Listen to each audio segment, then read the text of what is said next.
यदि खद्यान के आधार पे एक स्थानीय नीति बनती है तो सीधा फायदा झारखंडी जनमानस को मिलेगा।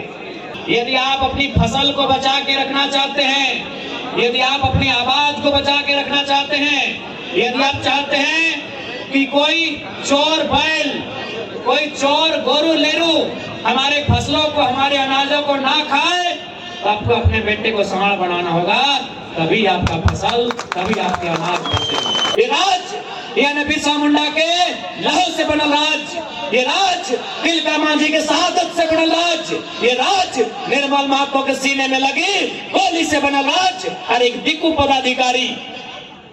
पदाधिकारी आदिवासी संस्कृति के तार तार कर दिलाए और आदिवासी सरकार मौन बन के देख रहा है। इसलिए आज समय आ गया है कि आदिवासी समाज के भी तय करना है कि आदिवासी का हितैषी, आदिवासी बिरसा मुंडा को मानने वाले हैं या हेमंत सोरेन, कल्पना सोरेन के विचारों को मानने वाले हैं। मुख्यमंत्री कौन थाना क्षेत्र के है? बरलंगा थाना क्षेत्र के है। और जमीन कहाँ किने है? दुमका में जाके किना है, गोविंदपुर में जाके किना है, जरीडी में जाके किना है। अरे मुख्यमंत्री, तू ही जब नियमों के पालन न कर रहे तो परदेशियन मानता हो, परदेशियन मानता हो? ये मुख्यमंत्री ने पालन कर रहा है। आज आदिवासी के भुइहारी जमीन में पूजा सिंघल के हॉस्पिटल चल रहा हो और आदिवासी सरकार तमाशा देख रहा हो। आज सभी के मालूम हो कि पूजा सिंघल भुइहारी जमीन में अस्पताल बनैले हो और आदिवासी सरकार जब मंचवा में भाषण देता हो कि हम आदिवासी की सरकार है, चुपचाप तमाशा देख रहा लो। आज इसी जिला के डीसी है छवि रंजन, एक नंबर के चोर डीसी, एक नंबर के चोर डीसी। आज कितना जमीन के गड़बड़ी में धांधली कर लाए, कितना गैर मजरूआ जमीन में धांधली कर लाए, कितना सीएनटी जमीन में धांधली कर लाए। और पता नहीं ओकरा जेल में रख ले तो खिचड़ी खियो है कि तड़का रोटी खियो है, ओकर भी जानकारी न है। लड़कन से बैठ जा और पूछल जाए कि अलग झारखंड राज करे के मकसद पूरा भेले कि ना भेले। एक ही आवाज देता है कि आज भी अलग झारखंड करने का जो उद्देश्य था वो उद्देश्य आज भी अधूरा है। आज भी वो उद्देश्य अधूरा है। झारखंड राज अलग इसलिए किया गया था क्योंकि झारखंड राज यानी आदिवासी, झारखंड यानी आदिवासियत आवरण में ढला हुआ राज्य। झारखंड राज यानी पद्म श्री रामदयाल मुंडा का एक कथन जो झारखंड राज्य को परिभाषित करता है कि जहां जहां तक मानर की थाप जाती है वहां तक झारखंड है। झारखंड राज्य यानी जल जमीन जंगल, झारखंड राज यानी खेत खलिहान, झारखंड राज यानी मानर की धुन, झारखंड राज यानी एक आदिवासियत संस्कृति। लेकिन आज इस राज्य में सबसे पहले यदि किसी चीज में हमला भला है तो आदिवासी संस्कृति में हमला भला। आदिवासी संस्कृति यानी भाषा परंपरा, आदिवासी संस्कृति यानी रहन सहन, आदिवासी संस्कृति यानी जल जमीन जंगल। आज अगर सबसे पहले कहीं अटक भला है तो आदिवासी संस्कृति में अटक भला है। आज जानकारी हवे के चाहिए यह रांची जिला में स्पेशल SAR कोर्ट बनवल गया है जकर में जमीन संबंधित विवाद के और समस्या के समाधान करे के है। लेकिन वो कोर्ट के बंद कर दिल गल कहे न सरकार भी फेल भई गल। आज जिस धड़ल्ले से झारखंड राज्य में आदिवासी की संख्या कम भय रहा है, ये एक बहुत बड़ा चिंता और गंभीर सवाल है। आज इसी झारखंड राज्य में असुरी जनजाति के रहन सहन हलाय, असुरी जनजाति के एक जीवन काल हलाय आज बहुत कम बचले है या न के बराबर रह गया है। इसी राज्य में बिरोहरी जनजाति, इसी राज्य में असुरी जनजाति, इसी राज्य में बिरजिया पहाड़िया जनजाति, लेकिन आज अपने अपन अस्तित्व के अंतिम दिन गिन रहा है। इसलिए आज सबसे पहले यदि हमने सरकार में आई तो एक बात तय करवाए कि ना हम लोग केवल सरना धर्म कोड का समर्थन करते हैं, बल्कि यदि सत्ता में आते हैं तो उस कोड के लिए संघर्ष ही नहीं, उस मांग को पूरा करने के लिए हम लोग हमेशा जवाबदेही रखेंगे। आज यदि हम लोग सत्ता में आते हैं तो पैसा कानून जो आदिवासी खेत संस्कृति को, जो ग्राम स्वशासन व्यवस्था को, जो ग्राम व्यवस्था को, ग्राम सभा की व्यवस्था को मजबूत करेगा, उन पेशा कानूनों को प्रभावी रूप से राज्य में कैसे संचालित किया जाएगा, हम लोग उसके पक्षधर रहेंगे। आज आप चले जाए, पेशा कानून का मतलब होता है कुछ ऐसे धाराएं जो आईपीसी में आती है, उनको ग्राम सभा सल्टा सकती है। आदिवासी की जमीन की खरीद बिक्री बिना ग्राम सभा की मंजूरी से नहीं होगी। सरकार भी यदि आदिवासी जमीन को लेने का काम करेगी तो ग्राम सभा से मंजूरी लेना होगा। लेकिन आज सभी जाना है, आज आदिवासी के भूहरी जमीन में पूजा सिंघल के हॉस्पिटल चल रहा हो और आदिवासी सरकार तमाशा देख रहा हो। आज सभी के मालूम हो कि पूजा सिंघल भूहरी जमीन में अस्पताल बनैले हो और आदिवासी सरकार जब मंचवा में भाषण देता कि हम आदिवासी की सरकार है, चुपचाप तमाशा देख रहा लो। आज इसी जिला के डीसी है छवि रंजन, एक नंबर के चोर डीसी, एक नंबर के चोर डीसी। आज कितना जमीन के गड़बड़ी में धांधली कर लाए, कितना गैर मजरूआ जमीन में धांधली कर लाए, कितना सीएनटी जमीन में धांधली कर लाए और पता नहीं ओकरा जेल में रख ले तो खिचड़ी खियो है कि तड़का रोटी खियो है, ओकर भी जानकारी न खाए। आखिर मनोबल कैसे बढ़ गया? आखिर इस आदिवासी राज्य में एक दिकू पदाधिकारी के मनोबल कैसे बढ़ गया? एकर उत्तर तो नहीं दे। ये आदिवासी राज्य, ये राज्य यानी बिरसा मुंडा के लहू से बनल राज्य, ये राज्य तिलका मांझी के शहादत से बनल राज्य, ये राज्य निर्मल महतो के सीने में लगी गोली से बनल राज्य। और एक दिक्कू पदाधिकारी आदिवासी संस्कृति के तार तार कर दिलाए और आदिवासी सरकार मौन बन के देख रहा है। इसलिए आज समय आ गया कि आदिवासी समाज के भी तय करना है कि आदिवासी का हितैषी आदिवासी बिरसा मुंडा को मानने वाले हैं या हेमंत सोरेन कल्पना सोरेन के विचारों को मानने वाले हैं। ये आदिवासी समाज को भी तय करना होगा कि आप जयपाल सिंह मुंडा के विचारों से सहमत रखते हैं, आप रामलाल सिंह मुंडा के विचारों से सहमत रखते हैं, आप भगवान बिरसा मुंडा के विचारों से सहमत रखते हैं, या केवल हेमंत सोरेन के विचारों से सहमत रखते हैं, बंधु तिर्की जी के विचारों से सहमत रखते हैं। यह आदिवासी समाज को तय करना होगा, क्योंकि दोनों का विचार एक नहीं है।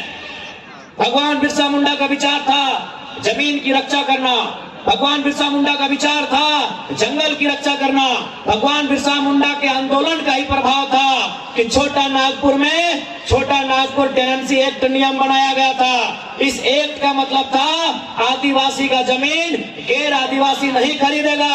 एक आदिवासी का जमीन यदि आदिवासी भी खरीदेगा तो उसी थाना क्षेत्र का होना चाहिए। ऐसा नहीं कि रांची का आदिवासी हजारीबाग में जाके किसी आदिवासी का जमीन खरीदेगा, ये भी उस कानून में नहीं था। ये कानून कैसे बना? भगवान बिरसा मुंडा के शहादत के बाद बना।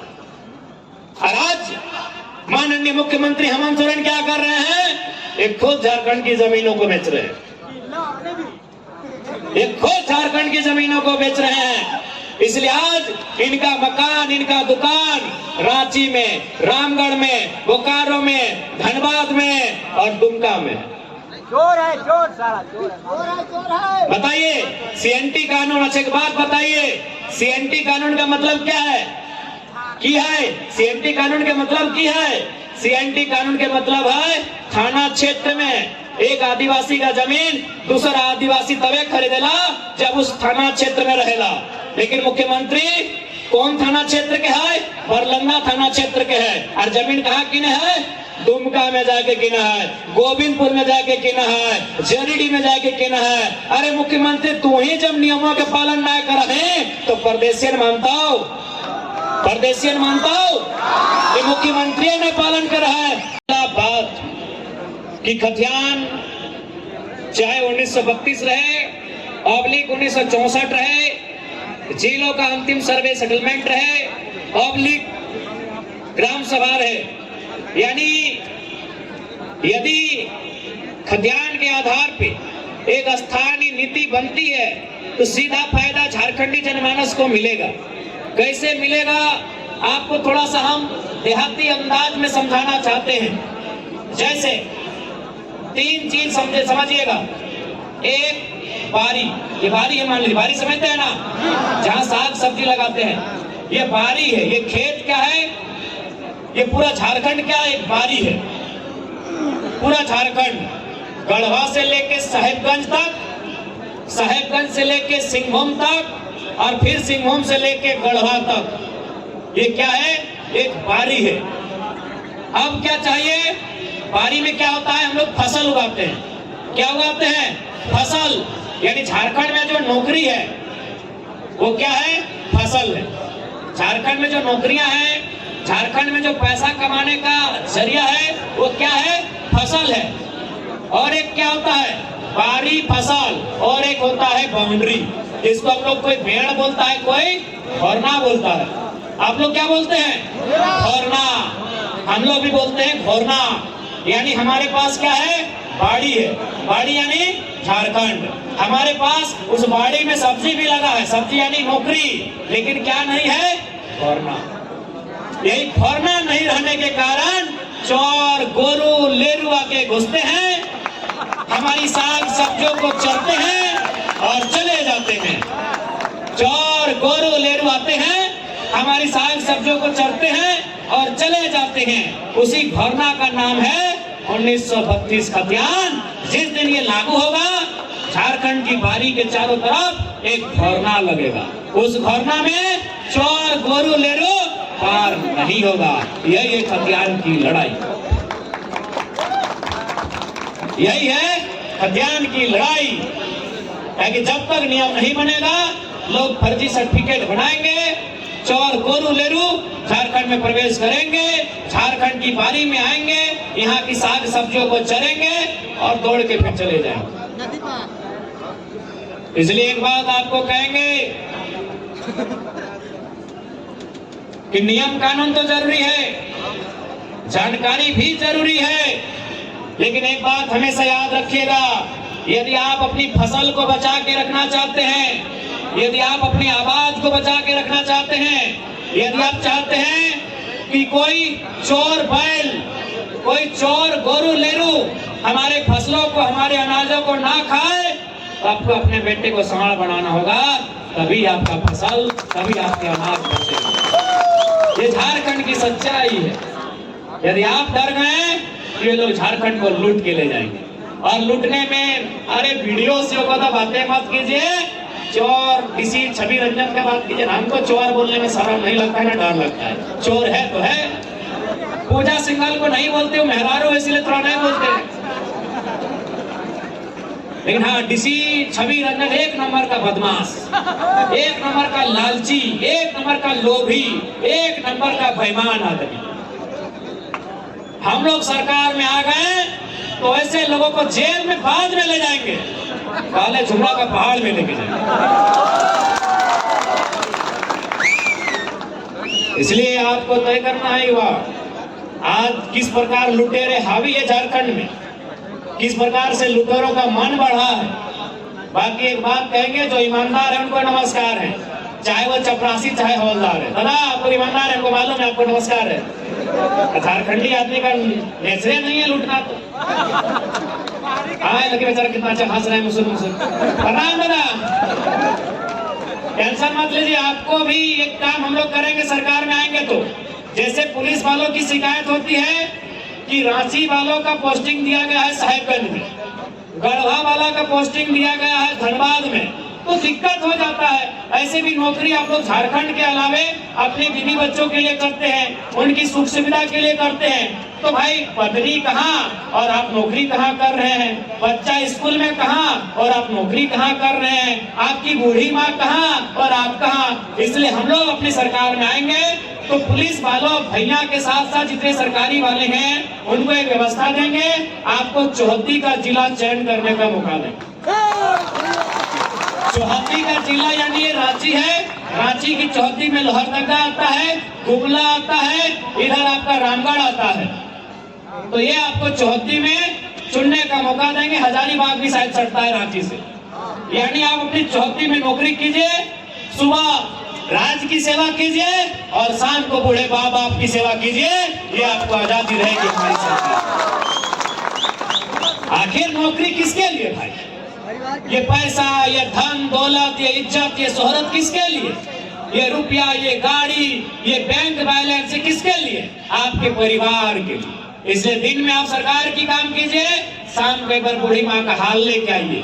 शाम को अगर सरकार का काम कीजिएगा तो दोपहर को बाप के खेत का हाल लेके आइए। हम लोग ऐसी व्यवस्था बनाए।